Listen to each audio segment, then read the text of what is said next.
Tonight, a federal judge in Michigan has decided that a whole slew of Trump lawyers involved in those efforts should be disbarred as lawyers, or to be specific, she has ruled tonight that they must be referred to disciplinary authorities in their home states, quote, for investigation and possible suspension or disbarment, meaning having their law licenses suspended or being disbarred, being kicked out of the legal profession.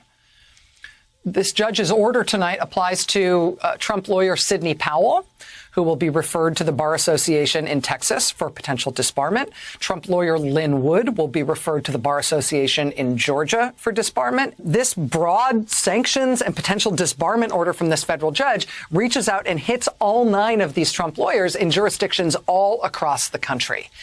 A judge ruling that a lawyer should be referred to his or her home state bar association and disciplinary authorities for potential disbarment. This is a rare and extreme measure. Judges do this very, very rarely. In this case, the judge did it for all 9 of the Trump lawyers under consideration in this case.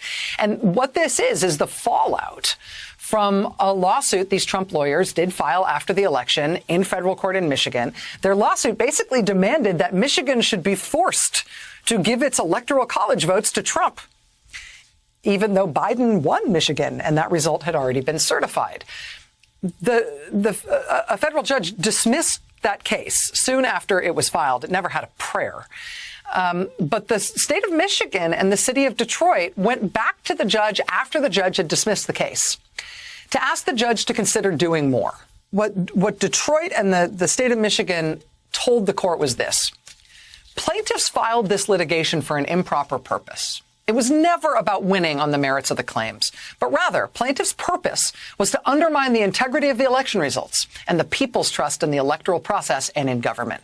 The filing of litigation for that purpose is clearly an abuse of the judicial process, and it warrants the imposition of sanctions, meaning sanctions on the lawyers. Well, this has been spooling out over a period of months. And now tonight, in a very readable, frankly, sort of riveting 110-page ruling, a ruling that NBC Justice correspondent Pete Williams calls, quote, blistering. The judge in this case has basically agreed with the state of Michigan and the city of Detroit on everything they were asking for. And so now all 9 of these Trump lawyers are facing potential disbarment. I'm going to just read to you a little bit from the ruling. You'll see what I mean about it being very readable and kind of riveting. Quote, this lawsuit represents a historic and profound abuse of the judicial process. The question now before the court is whether plaintiffs' attorneys engaged in litigation practices that are abusive and in turn sanctionable. The short answer is yes. Individuals may have a right within certain bounds to disseminate allegations of fraud that are unsupported by law or fact in the public sphere. But attorneys cannot exploit their privilege and access to the judicial process to do the same. And when an attorney has done so, sanctions are in order. Attorneys have an obligation to the judiciary, to their profession, and to the public to conduct some degree of due diligence before presenting allegations as truth. They have an obligation to advance only tenable claims. The attorneys who filed this lawsuit abused the well-established rules applicable to the litigation process by proffering claims not backed by law, proffering claims not backed by evidence, but instead speculation, conjecture, unwarranted suspicion. They proffered factual allegations and claims without engaging in the required pre-filing inquiry. And they dragged out these proceedings even after they acknowledged that it was too late to attain the relief sought. This case was never about fraud. It was about undermining the people's faith in our democracy and debasing the judicial process to do so. Plaintiffs' ultimate goal was the decertification of Michigan's presidential election results and the certification of the losing candidate as the winner. This lawsuit was not about vindicating rights in the wake of alleged election fraud. Instead, it was about ensuring that a preferred political candidate remained in the presidential seat despite the decision of the nation's voters to unseat him. Plaintiffs' counsel advanced this lawsuit for an improper purpose and will be held to account for their actions. Despite the haze of confusion, commotion, and chaos counsel intentionally attempt to create by filing this lawsuit, one thing is perfectly clear.